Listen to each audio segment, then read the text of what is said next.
Well, I'm finally back, and I hope it won't take me long in order to get back into the rhythm, because I have absolutely no clue as to what happened while I was gone. There were many people that contacted me and said, "Hey, did you see what Elon Musk said? Did you see what Elon Musk did?" And I was like, dude, leave me alone. I'm on vacation. I haven't had a vacation in 3 years. Please, just have mercy. Leave me alone. So now that I'm back, I missed all of the happenings in the last 4 days, and I will have to work overtime in order to catch up. In the meantime, I guess I can tell you a little bit about how it was at the Lotus Eaters. And it was very intimidating, I'll tell you that, because I just didn't realize how big Sargon's team is, nor did I realize how massive his office is. And I even suggested to him that he should do a behind-the-scenes video, because it's very interesting. It's not just the table and the things that we get to see online, but there is a massive studio behind, which has all the people employed, and they're doing various activities, researching, editing videos. So this was the first time that I was in a professional environment, and I hope I did well. I looked at the comment section. Most people were pleased with how the interview came out. And also, I hope that I will manage to learn something from this, because Sargon himself gave me a few pointers. Like, for example, I should get better lighting in order to look more professional, hopefully get a new chair, like basically get a different setup in order to have more professional looking videos.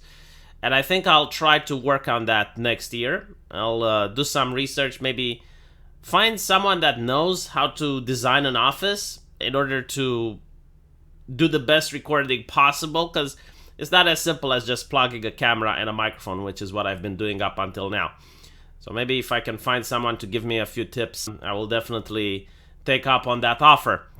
In the meantime, we also discussed something for next year. Hopefully we can convince Arch Warhammer to go to Swindon, and we could have a stream with all three of us. And we could talk about entertainment, modern politics, or whatever. But I think it would be very fun, because there is a different dynamic which is going on when people are there in real life rather than when they're streaming on Zoom. This is something which Tim Pool also pointed out. The energy of when people are in the same room is a lot different than when they are online. You can read someone else's body language differently. You kind of get the vibe if they're comfortable or not with going to a certain talking point. And most importantly, this is something that I struggle with, knowing when to speak without talking over another person. Because online, I have no idea how to do that. I guess there's also the lag, which also doesn't help. But in real life, you see when the person finishes talking, his lips stop moving, you get to see that, so then you get to talk on your turn. Creates a much different and pleasurable experience for the viewer, I would say. So, hoping next year, Sargon, Arch, and myself will be in the same room to shoot another stream. In the meantime, I will make a live stream on my live stream channel, link into the description, where I will tell you about the cultural differences I noticed taking place in London. I've traveled there, I think, 5 times now. And over the years, I noticed that the culture has shifted incredibly so, to a degree that's very shocking for an Eastern European. And I will lay out the points and the things that I've noticed have changed over the years.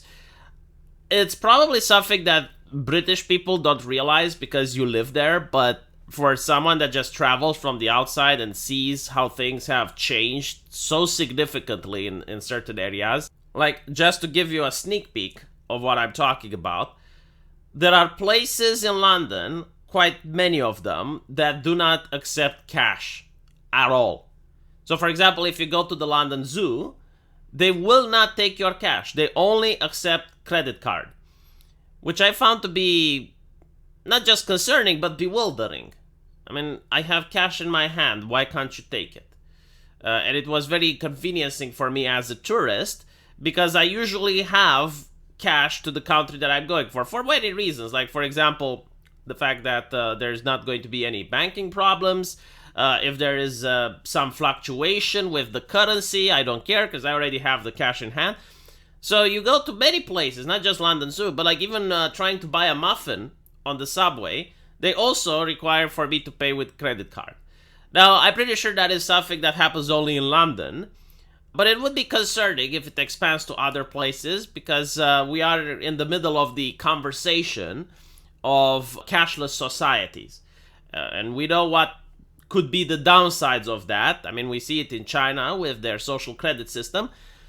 This is legitimately something which people can vote for. Like, if people just go to these places that do not accept cash and they frequent these establishments, well, then you want that. And, for example, if you were to have those in Eastern Europe, people just wouldn't go there. Like, if you have a kiosk selling muffins, even if they're the best muffins in the world, which, by the way, they were. But if they were the best muffins in the world and they do not accept cash, like, they would run out of a business because people would vote by not going there. So, I noticed many things like that. This is just one of the examples. Again, you would have to join my live stream, link it to the description, which will happen, I believe, in 6 hours from now. And I will tell you a list of the things that I've noticed have significantly changed in London. Some of them are for the better, some of them are for the worst. So yeah, in conclusion, I hope that you guys weren't very upset about the interview that I did earlier, because I know I cut it up, I chopped it up into little pieces, but that was the filler for while I was on vacation. And while it was filler, I did try my best to make it intellectually stimulating and a pleasant view. Let me know if you guys would want me to meet with Lucian more into the future and we can make more interviews. Obviously, we can talk about other topics rather than the conflict in Ukraine. I noticed a lot of people in the comments were saying that this guy is wildly speculating, and for those of you who follow his channel will know that the reason that I trust his speculations is because he has been right so many times. In fact, if you follow his channel, I don't believe he was flat out wrong on things. Like, he was predicting things to a very high degree of accuracy, sometimes even 2 or 3 years in the future. So that's why I enjoy Lucian's takes. Obviously, you don't need to take them like the gospel. You should have a grain of salt if he is speculating something, but my point is he has rarely been wrong. Will he be wrong about what he said in the interview remains to be seen.